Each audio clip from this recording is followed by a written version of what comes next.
Well, hello everybody, welcome back to the Life's Good in the Kitchen. When I was at work this morning, I was having a conversation with my colleague Nick, and we were talking about things we remembered from when we were kids and things that we'd learnt from our grandparents and our parents. And there was all manner of subjects that we discussed in connection with that. But the one thing that came up, which was quite humorous to us, and we have in fact discussed this before, and that was the subject of bread pudding. Now you mention bread pudding to people and they look at you and say, well, what's that? Now I know my family and my mum and other people will know exactly what I'm talking about when I refer to bread pudding. Now it's not the bread and butter pudding that you have that's looking yellow. You have it after dinner as a dessert. Has a sort of a custard mix put on the bread with some fruit. It's not that one. This bread pudding is a traditional old recipe that uses up stale bread.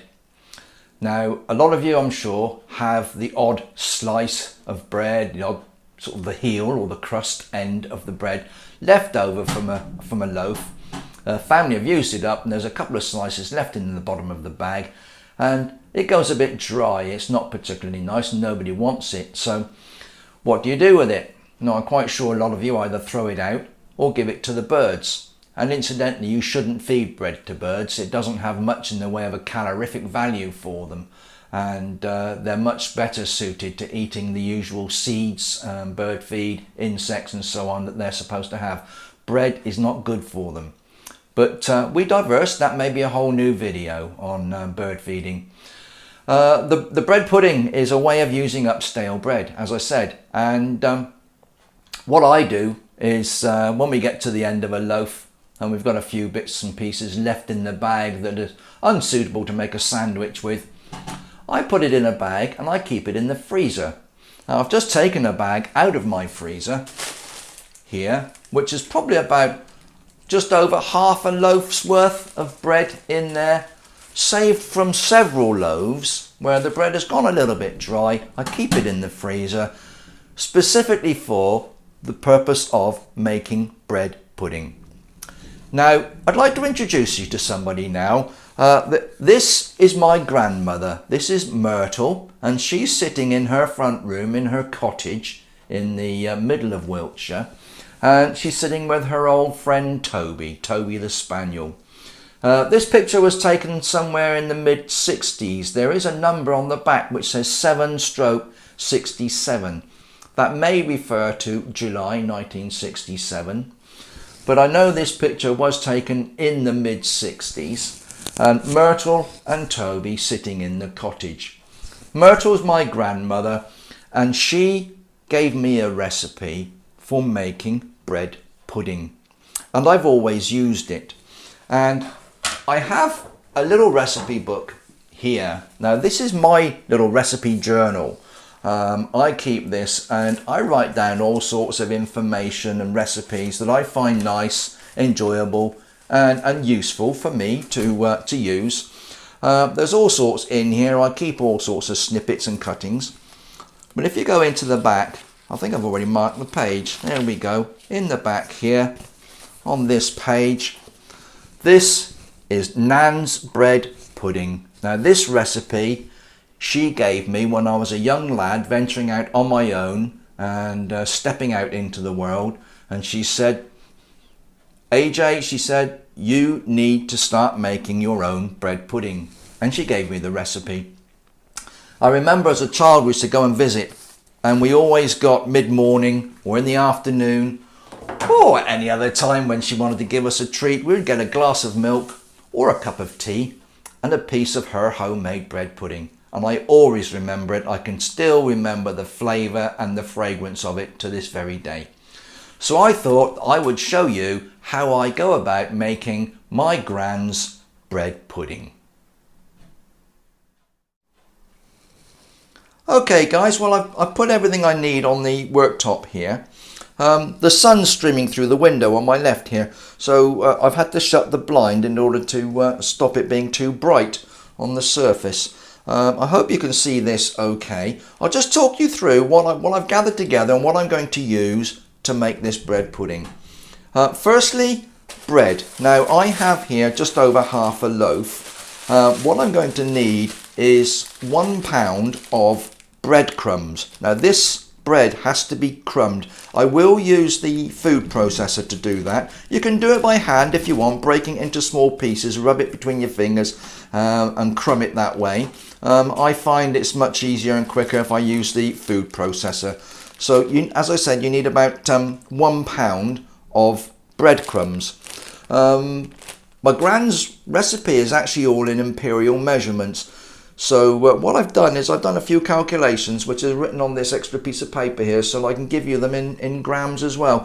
So 1 pound of stale breadcrumbs, it's actually around about the 500 grams that you need of the bread to make this this batch. I'm doubling everything up because my Gran's recipe was originally for a much smaller bread pudding. I wanted to make a bigger one as I've got a lot more bread, so I've doubled everything up here. If you want to reduce everything, if you cut it in half, cut every measurement in half, then you'll have a smaller batch and a smaller bread pudding. Stands to reason. So 1 pound of stale breadcrumbs, a pint of milk, any milk you like, it doesn't really matter. I would imagine if you make it with full fat milk you might get a better result, or certainly a richer result. But this is semi-skimmed milk, works okay for me, never had a problem, it's never an issue with this recipe. So a pint of milk, you want about 12 ounces of fruit. Now at this point the fruit's an issue because I have here 12 ounces of sultanas. My Gran used to use mixed fruit, which I have used in the past predominantly, but I only have sultanas today. That's not a problem because back in the day, they used to flavour this bread pudding with whatever they had available. Now, they didn't go out, or they couldn't afford to go out and purchase dried fruit from the supermarkets. These were country folk living on very limited income. So they would go and forage things like apples, plums and raspberries and blackberries, and they very often incorporate those into the bread pudding to give it a fruity flavour. Mixed fruit is ideal. In this case, as I said, sultanas. You can use whatever fruit you like to flavour this. But about 12 ounces of sultanas, so that's about 200 grams of fruit. Now you will need some suet. Now this recipe incorporates suet. Now I know a lot of people won't eat meat products and so on and so forth. I'm not sure how you're going to overcome that one with this recipe, but this recipe does include the use of suet. I've got 4 ounces of suet here. That's around about the 100 grams. Now the next thing on the list is some mixed spice. You will need a couple of teaspoons of mixed spice. It smells a bit Christmassy. It's a lovely flavour, but mixed spice is the thing. You could probably use allspice if you wanted. It just gives it that nice little spiciness and a little bit of a nice flavour. You're going to need a couple of eggs. These are 2 of our eggs actually. These have been laid in the last couple of days from our hens in the garden. So 2 nice eggs there. And I think I mentioned the sugar. You've got 4 ounces of sugar. 100 grams. So that's the ingredients. So you've got a pound of bread, you've got a pint of milk, you've got 12 ounces of mixed fruit, you've got 4 ounces of sugar, 4 ounces of suet, a couple of teaspoons of mixed spice, a couple of eggs which we're going to beat, and you're going to need a baking pan and probably something to grease that pan with, either butter or margarine or something of that ilk to grease the pan with.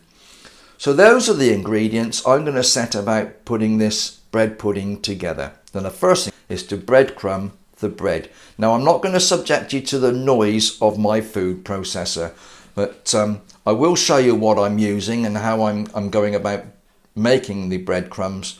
But it does make a lot of noise and I don't think that's particularly nice on the video, but we'll show you how we go about it. This is my little food processor, guys. It's not particularly fancy, but it's suitable for all sorts of applications, which saves me a lot of time and bother. All I do is I break the bread up into smaller pieces. I just break it, just tear it off into little bits and bobs and get it in there. It tears quite well. This is actually not quite fully defrosted, but that's not an issue.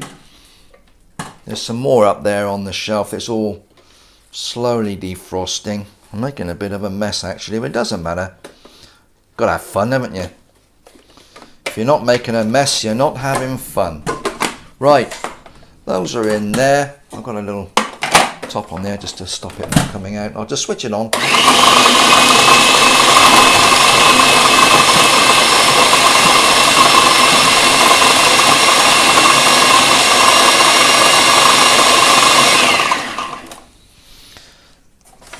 That's not quite there, but you get the idea. I mean, there's a couple of big pieces left, but you crumb it down so it's in this sort of, well, small crumbly mix that you can then decant from here into the mixing bowl.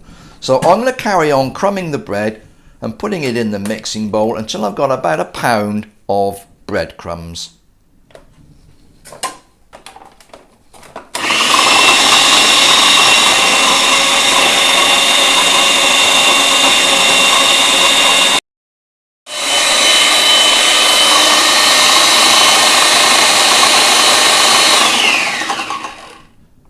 Right, well that's the last of the bread whizzed into crumbs.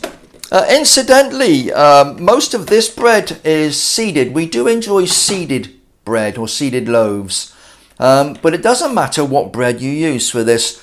You can use white, brown, wholemeal, whatever you like. It doesn't make any difference. What it does do is it alters the flavour slightly. We do find that the seeded bread offers a different texture and slightly different flavour to a bread pudding made with just a white bread. But it's all a matter of preference, whatever you have around. I very often make this with a combination of different breads, brown, white and seeded. It's just the breadcrumbs that you need for the consistency, the base of the actual recipe. So there's the last ones crumbed. I'm just going to tip those into my bowl. I've been keeping an eye on the weight there. That is just a fraction over 1 pound. It's actually 1 pound and 3/4 of an ounce, which in grams is 480. So there you go, 480 grams is just over 1 pound on those scales. So that's the bread crumbed. I'll take you around to the other bench and show you what I do next. So there's my bowl of breadcrumbs, guys. The next stage is to pour the milk onto these. So you just gradually pour it in.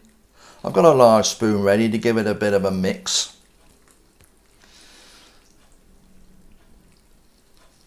One pint of milk, as I said, doesn't really matter the type of milk, but 1 pint to 1 pound of breadcrumbs. Just going to mix that all together, and it all does start to become a little bit stodgy now.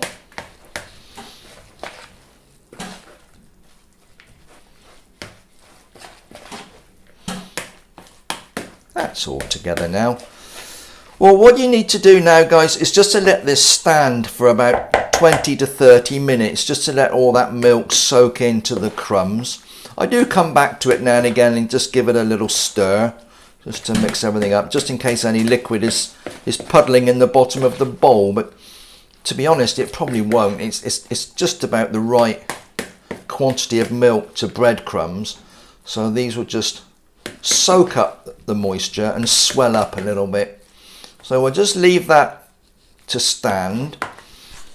Incidentally, as well, I was wondering if any of my overseas viewers, do you have anything like this or similar to this in your country?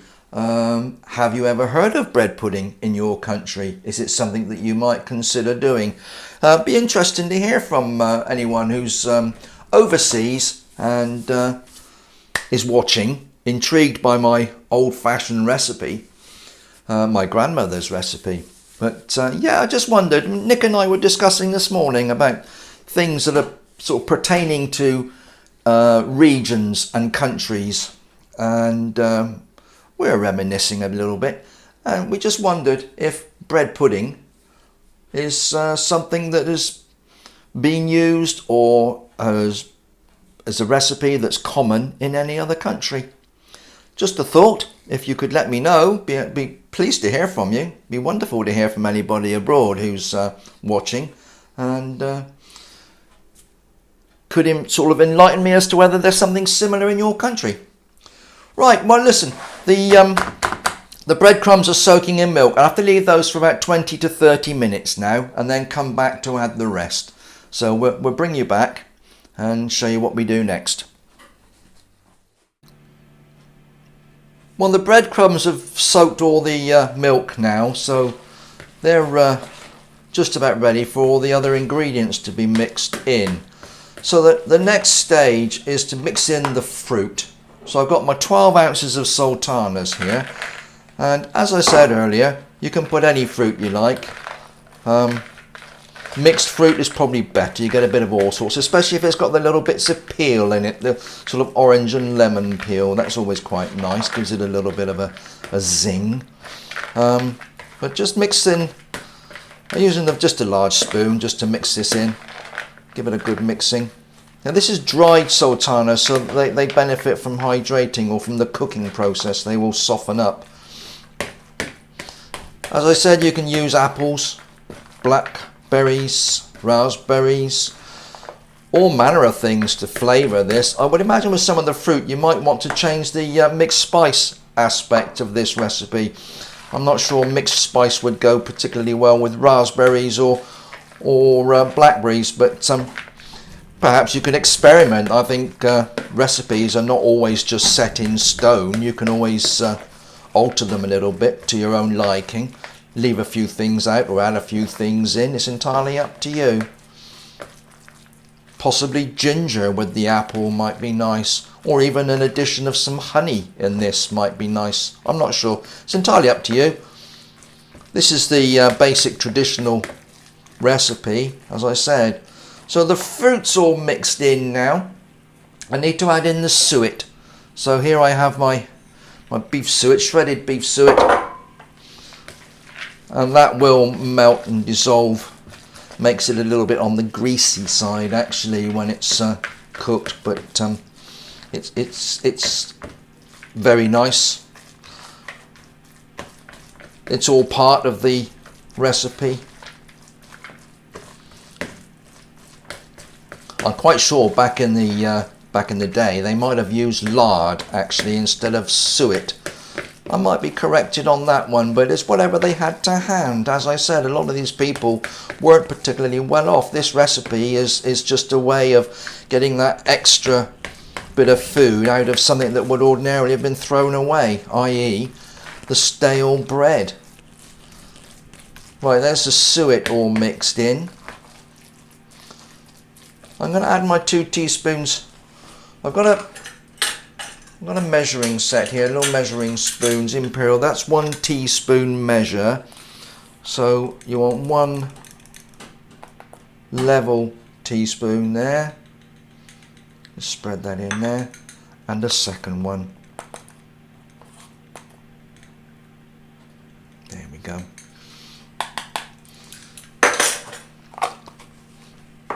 Mix that in. Smells wonderful now. I wish you could smell this. It smells absolutely gorgeous. Just like Christmas. That mixed spice always reminds me of Christmas. I don't know why. Probably the cinnamon in it. Cloves. All those sort of things. Reminiscent of mulled wine actually. And I'm quite partial to mulled wine, I must admit. Right, so my hand in the way, maybe you can't see it so very well, but that's getting mixed lovely. So we've got the suet, the fruit, the bread, milk. We need to add the sugar.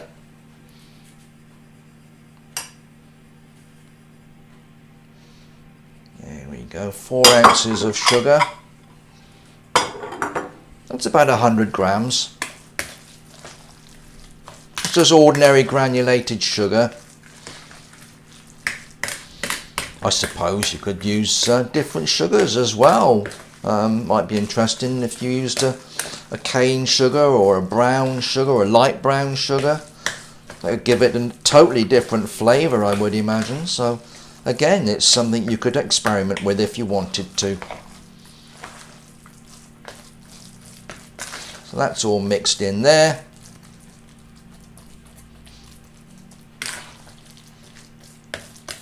Make sure it's thoroughly mixed. You don't want any little pockets of just suet or clumps of fruit or anything else. That's pretty well mixed.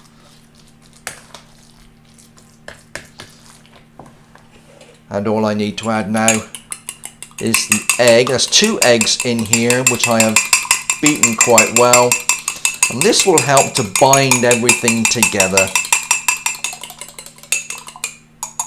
So we'll just pour those on there. Get every last bit out. Nice yellow colour from our fresh eggs.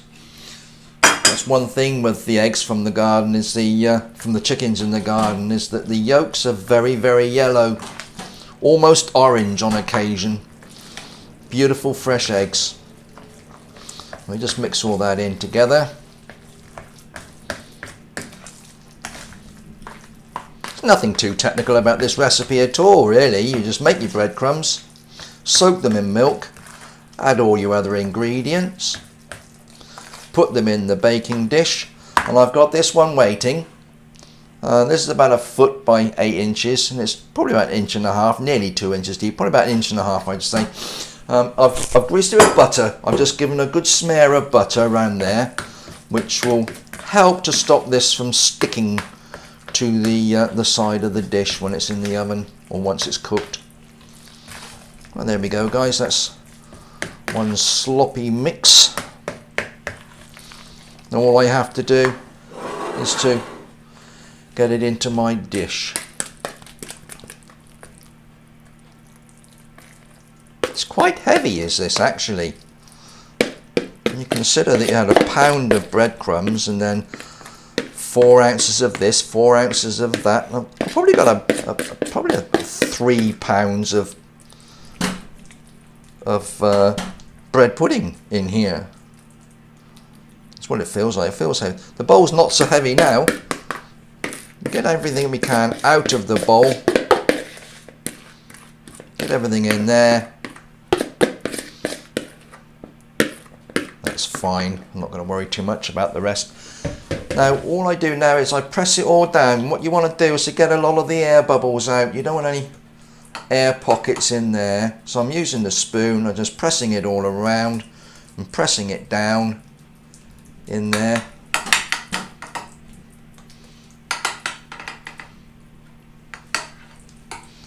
There she is. Just clean off the spoon. Last little bit. There we go. And there it is in the dish. So that now goes in the oven. And you want to cook it in the middle of the oven. You're looking at a gas mark 4, or that's about 180 degrees Celsius.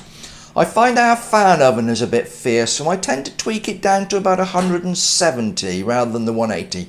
So 170, 180 Celsius in the oven for about 1 hour. You need to put that in the oven undisturbed for an hour. So I'll pop that in now and let you see the result when it's finished cooking.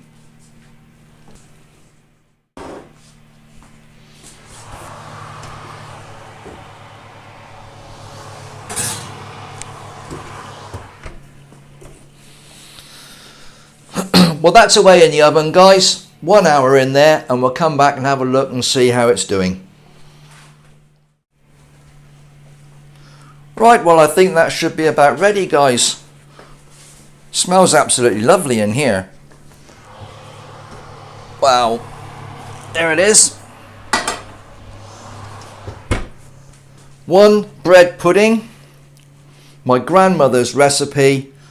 Smells absolutely gorgeous. It's a lovely golden brown colour. I'm going to pop this on the hob and let it cool down for a while. Once it's cooled down enough, I'll be able to turn that out onto a cooling rack and let it cool properly, and then I'll be able to slice that into pieces and put it into a storage box. So let it cool and I'll show you what it looks like when it's been cut into pieces. Well, this is nicely cooled now, guys, and I've started cutting it into pieces. I just cut it across into sort of slices and then cut through to make sort of rectangles. If I lift this up for you to see, you can see it's got a sort of a smooth texture with the fruit inside. It's got a sort of a crusty surface on the top. But this is absolutely wonderful as a snack, as an addition to the lunchbox. Back in the day, the farm lads used to carry this wrapped up. They'd have a drink and maybe a cheese sandwich and a piece of bread pudding as well. And flavoured, as I said, with many different fruits and things that they had available. It's absolutely gorgeous.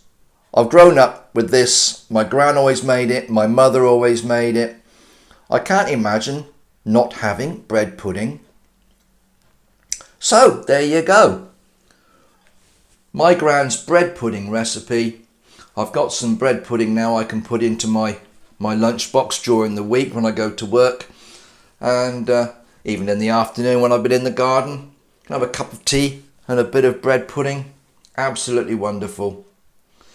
So there you go. Well, thanks for staying with me this afternoon. It's been a bit of a long video this time, but I've enjoyed doing it. The bread pudding's absolutely divine, smells absolutely gorgeous, and if you do give it a go and make some, please let me know. Send me a picture or make a comment or do something to let me know how you've got on with this recipe. And if you've got any other comments, please do make them. I always appreciate people contacting me and letting me know what they think of my videos. And please, if you don't mind, don't forget to subscribe. And if you want to be updated with all my videos as I post things onto my channel, ring the bell and you'll be updated all the time every time I put something on. So guys, thank you very much for being here. I'll see you again soon in the Life's Good kitchen. Bye bye now.